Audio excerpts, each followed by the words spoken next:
right, Nate, I got a question for you. All right, what is it? Did you know that God invented sex? Yeah, but why are you bringing this up?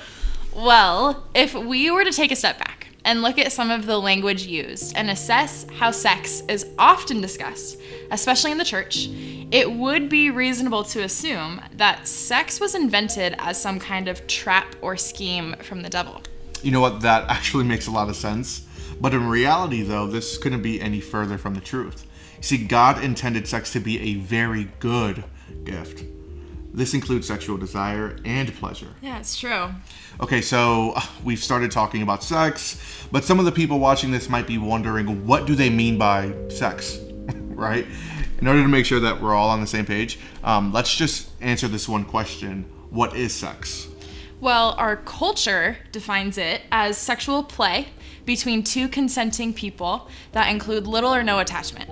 But as you might have guessed, God has a higher view of sex. Yeah, because in Genesis 2, we actually read the first encounter of sex. See, Adam and Eve are in the garden, and Genesis 2:24, it says they became one flesh. Now, when you translate this, it literally means that the two are fused together. And this is pretty significant because sex includes not just physical bodies, but also our minds and our souls. You see, sex allows us to be known and to be unified with each other. Yeah. Sex enters the picture at the beginning of creation. Oftentimes we treat sex as part of the fall, as if it's something that the serpent snuck into the garden. But just as Nate mentioned, God is the sex maker. He intended it for good, and his first command to his creation is to be fruitful and multiply. And this can only happen through sex. And this points to something that we shouldn't take lightly. Sex has the power to create life. It should never really be underestimated because sex is powerful. It always has been a part of God's story from the very beginning. You see, we were sexual before we were sinful.